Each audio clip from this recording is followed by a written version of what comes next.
I mean, I just started it after last night and it won't work. It's like it's missing.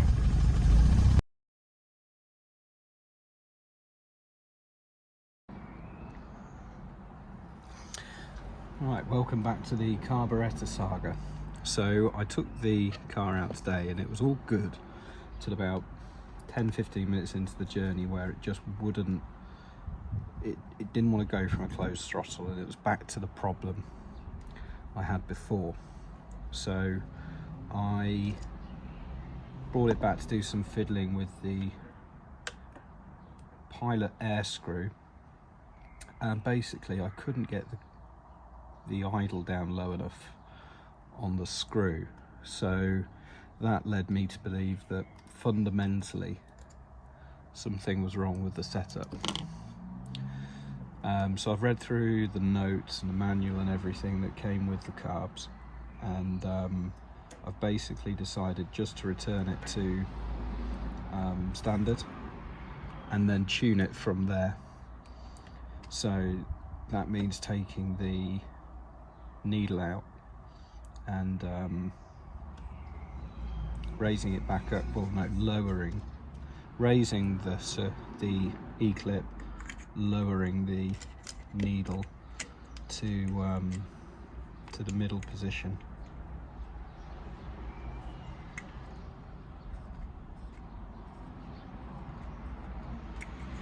And that will put it back to as it's meant to come, and then I can tune it from there, because once you're at the base point you can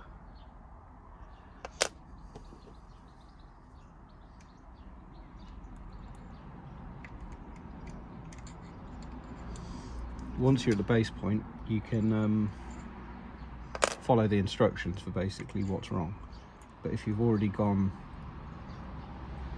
out of that range, then you're on your own basically. Right.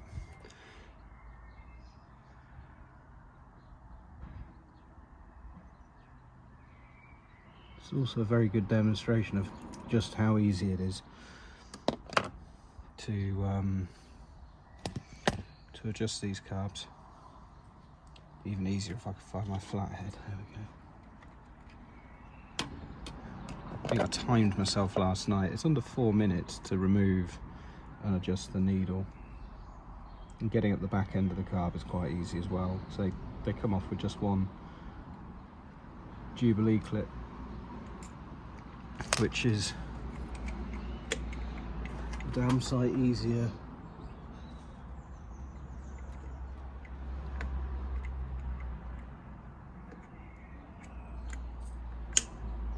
than Weber's. Damn sight easier. I'm telling a complete lie there. So I'm trying to do two things at once. It's damn sight easier than Stromberg's to adjust. So yeah, another point to the Mikunis.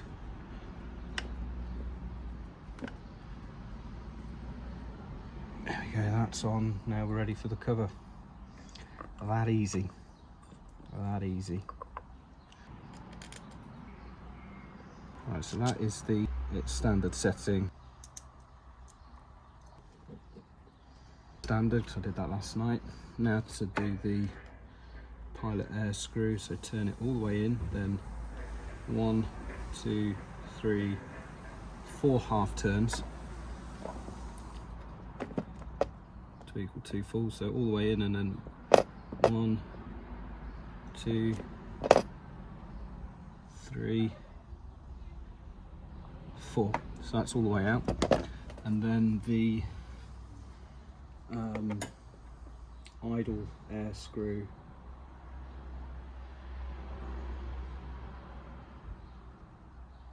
actually no, what we'll do first is we'll slacken these off, we'll undo these and just make sure that they're both set to 0. That way we know the carbs are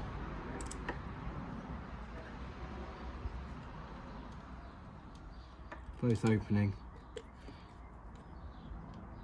on the same point.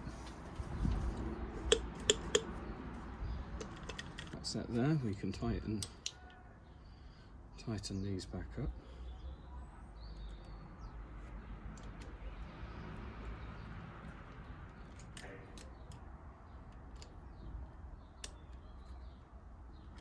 There we go.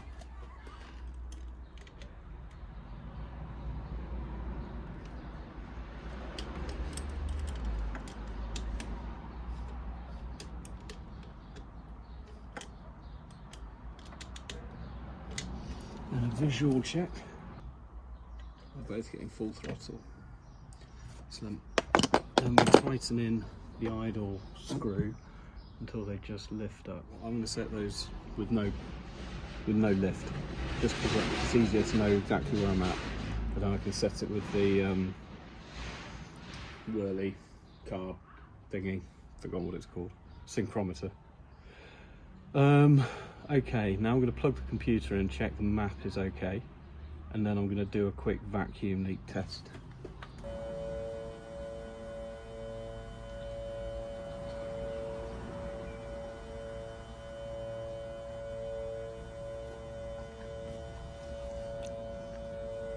Alright, here we go.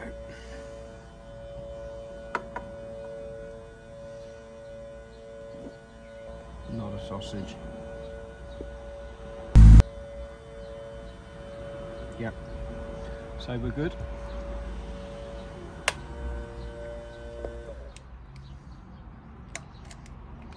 We're all good.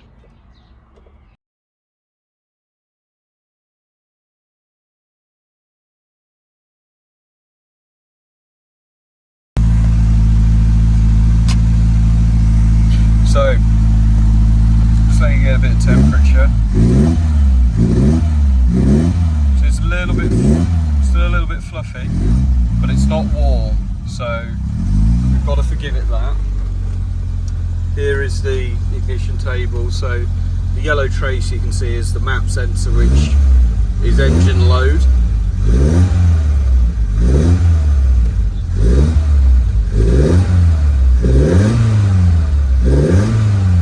So obviously more aggressive up near 0, which must mean 100%, must be the wrong way round.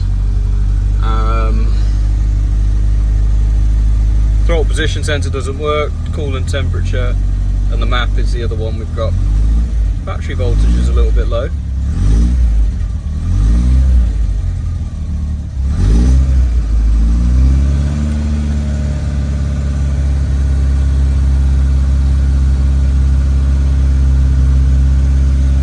Getting up to temperature now, so let's see what we can do with an idle.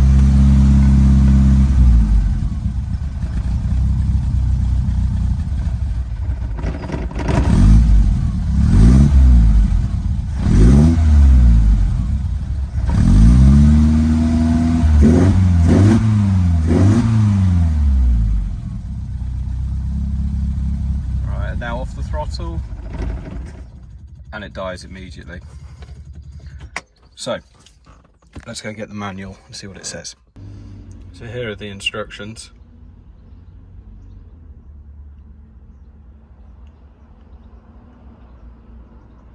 So we turn the idle speed screws, which are the big flexible things, to get a steady idle. And then with the engine at idle speed, adjust the pilot air screw in until the speed decreases. So first we've got to do is adjust those air adjusters, see where we go from there. So I'll have to do this without the car started because I can't reach and get there quick enough before it stalls. So we turn them in.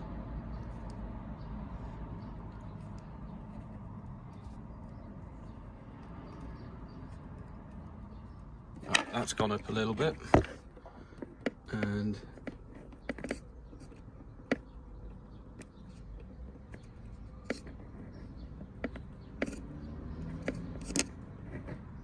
there is his mate up. So I can adjust those once it's started and got some sort of idle.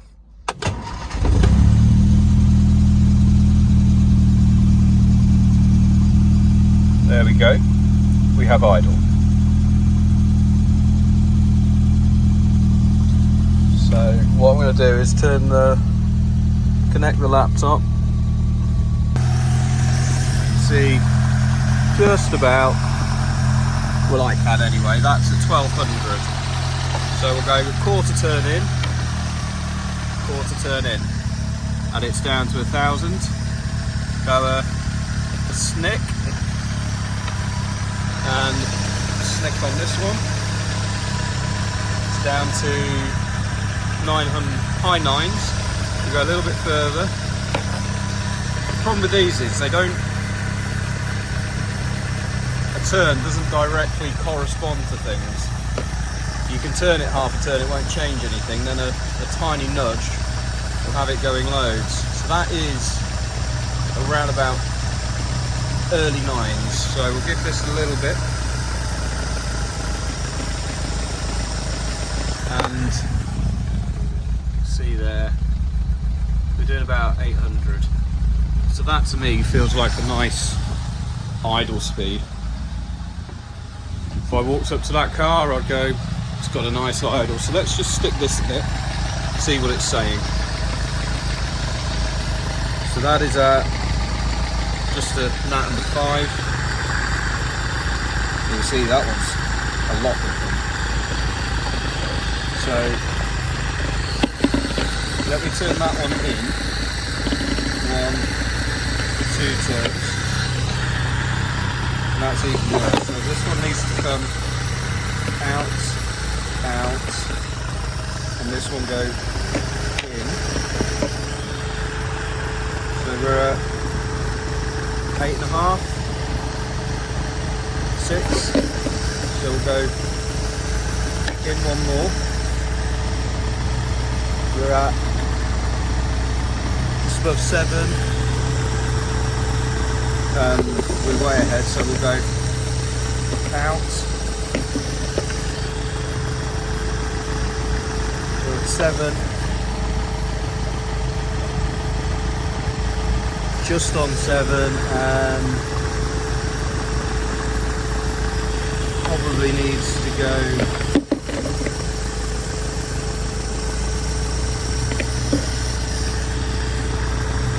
went the wrong bloody way.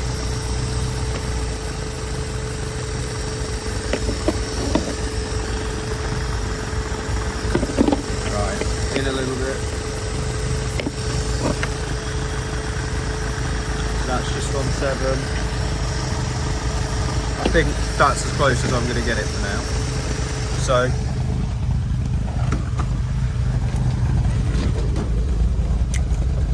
this is where we are, nice idle, and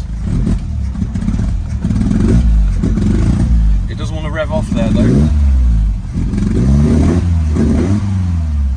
Doesn't want to do that at all. Idle feels okay though. Now we go on to the next step. With the engine at idle speed, adjust the pilot air screw in until the engine speed decreases or the running becomes irregular. Right, temperature, oh, we're not even at 90, so that's good. And we get the driver of screws. We turn this in. Let's go for 1/4. This one's hard to get to with the screwdriver. Nothing. Another 1/4. Another 1/4. Nothing. So that's a half turn. Another 1/4. Another 1/4. Still running okay. 1.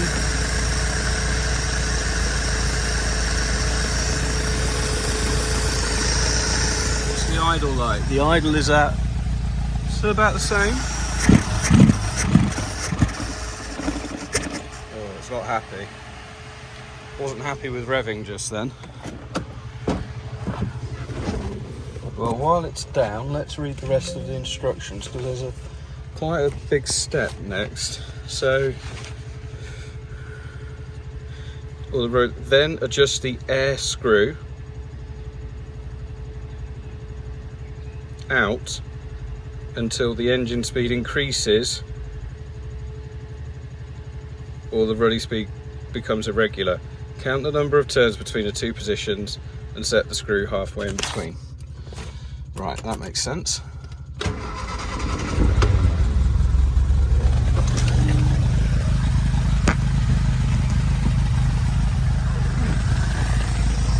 So the engine speed hasn't really decreased.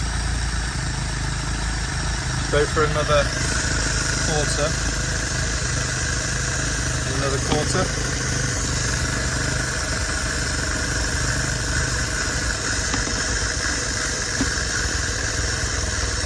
Well, engine speed's massively decreased there. So now we can screw them out. 1, 2. Right, so that's 1 turn out. 1, 2. That was 2 turns out. Right, both 2 turns out.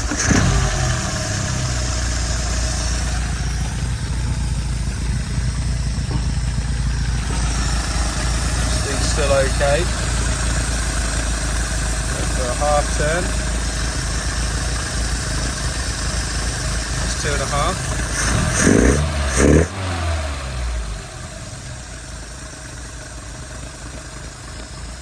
Losing engine speed.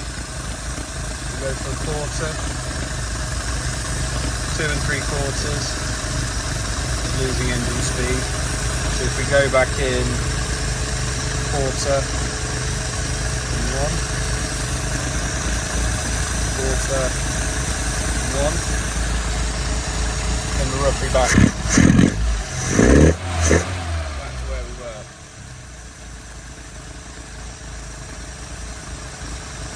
So half, a quarter, half, and a quarter. So that's 2 1/4. So that means we go in. No, it's 2 3/4. So that means we go in. Oh, fucking hell, 1 1/3. So 1/3. We go in 1 1/3.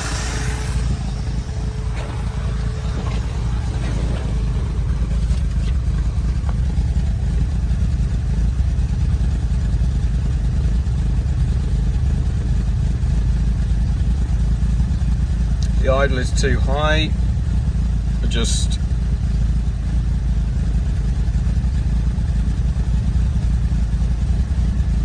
the idle air screws. Well, what's it idling at? The idle's alright. The idle's okay. On the laptop we're doing about 800. The tack we're doing just below 1,000, so it's okay. But the problem we'll have is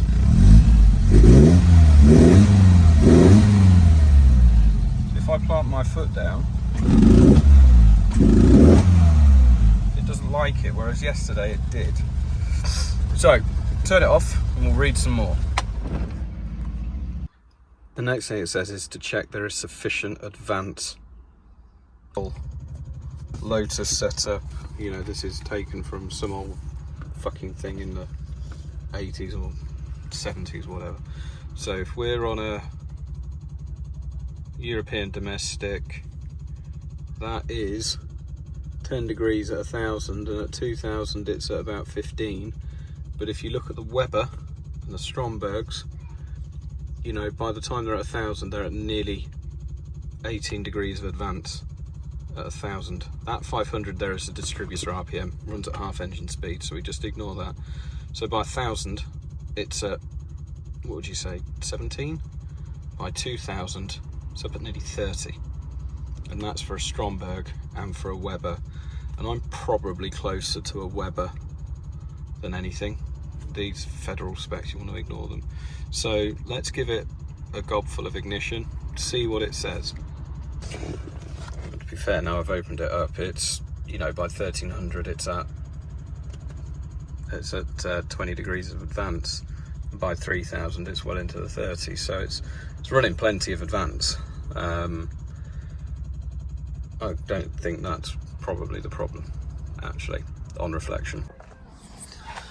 I'm going to give it a quick blip around the block, but thinking about it and trying to put my logical head on, it was fine and it was running really well, and then it suddenly wasn't.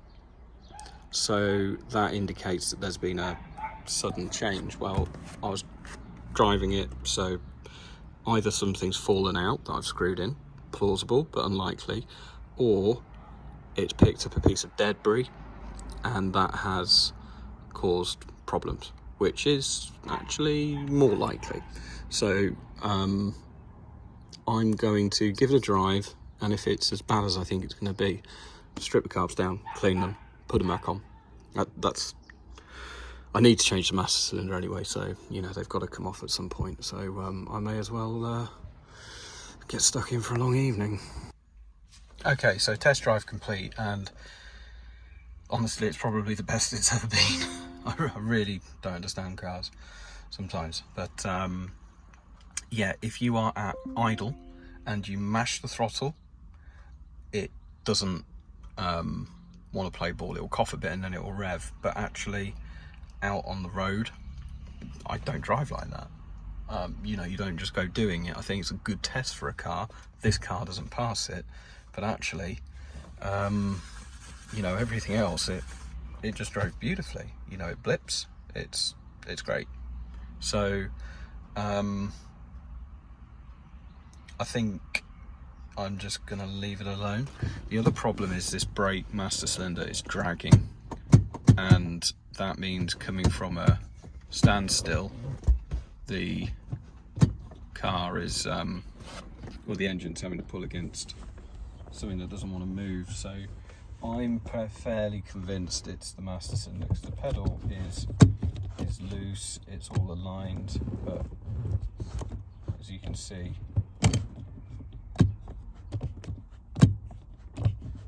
so if I put my foot on that and slide across, I slide into the throttle pedal. When you get in it in the morning and you're driving from cold, you can slide across and not hit the pedal. So I know it's sinking, and occasionally you can get your like that, get your whole toe under it. And now I can't, so it's come up a bit. You can hear the brakes binding on, so I've bought a new one. They're only 40 quid. Don't look at my wiring, don't look at my wiring. And I'm going to whip that out tonight, fit it, and my daughter's here, so she can help me bleed it.